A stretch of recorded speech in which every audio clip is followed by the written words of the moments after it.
Los Angeles in 1944 pulsed like no other city in America. Soldiers packed the sidewalks, jazz spilled out of hotel lounges, and every neon sign seemed to buzz with wartime electricity. But behind the light was a quiet darkness. Men coming home changed, strangers drifting through cheap rooms, the city's heart beating just a little too fast. That fall, a man named Otto Stephen Wilson walked into that darkness and never came back out. He was 34, a pharmacist's mate recently discharged from the Navy, a Midwesterner from Shelbyville, Indiana, who said he came west looking for work. In truth, he was looking for something to do with his anger. He drank, he drifted, and downtown Los Angeles gave him plenty of places to disappear. The hotels along 4th Street were filled with sailors, waitresses, and women hustling the war economy. No one asked questions as long as you paid in cash. On November 15, 1944, Wilson checked into the Barclay Hotel, one of downtown's oldest. He signed the register in his own name, Mr. and Mrs. O.S. Wilson, Shelbyville, Indiana, even though the Mrs. didn't exist. The woman with him was Virgie Lee Griffin, 36, someone he'd met that day. They took a room on the upper floor. What happened inside that room shocked even hardened detectives. Sometime during the night, Wilson attacked Griffin with a hunting knife he'd bought the day before. By morning, she was dead, slashed and mutilated so badly, police said it was the worst thing they'd ever seen. Before leaving, Wilson placed her remains in the room's closet, shut the door, and walked out as if nothing had happened. He didn't go into hiding. At 11 a.m., he left the Barclay and wandered to another hotel just a few blocks away. There he met another woman, Lillian Johnson, and within hours checked in again under Mr. and Mrs. O.S. Wilson. This time, he used a razor blade, not the hunting knife. The killing was quicker, less brutal, but no less deliberate. Both women were murdered within a span of a few hours on the same day. Detectives pieced together the timeline fast. Clerks remembered his polite Midwestern voice. One described him as quiet, well-mannered, like a man asking for change for the bus. By evening, the name O.S. Wilson was broadcast over every radio in Los Angeles. 2 days later, officers found him in a downtown bar. He was calm, drinking alone. When an officer asked his name, he said it softly, Otto Wilson. Then, as the officer reached for his pocket, Wilson tried to get rid of something, a matchbook from the Barclay Hotel.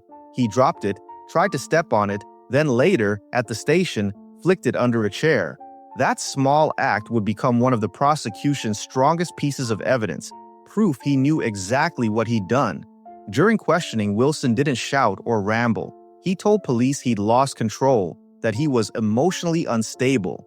He said he'd gone completely insane, but when detectives pressed him, he admitted he wasn't drunk and knew what he was doing.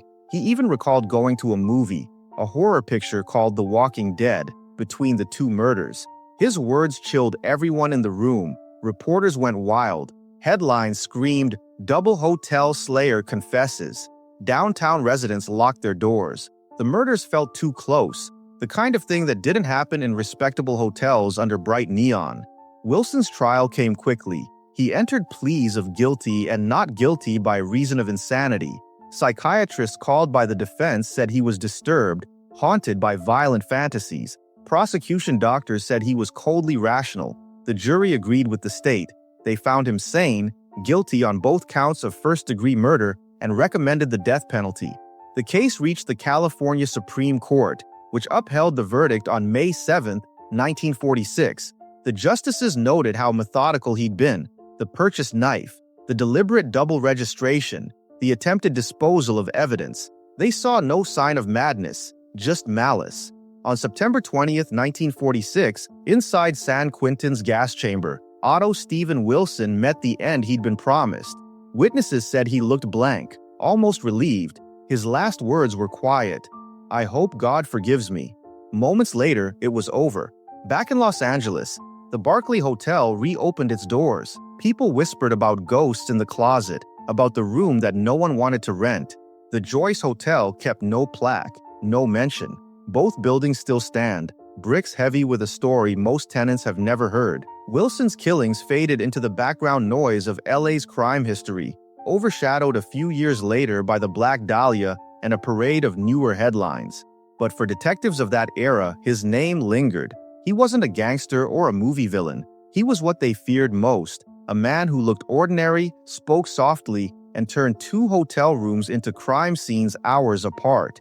It forced the department to tighten how downtown hotels were monitored, to trace repeat guests, to coordinate missing person reports faster. Small changes, born from blood. That's how LA learned, one crime at a time. If you stand outside the Barclay today, the air feels heavy. The sign still hangs over 4th Street, faded but proud. You can almost hear the echo of jazz from the 40s, the shuffle of footsteps in the lobby, the creak of the elevator door. And maybe, if you stay long enough, you'll feel it. That quiet reminder that in this city, danger never looked like a monster. It looked like a man checking in for the night.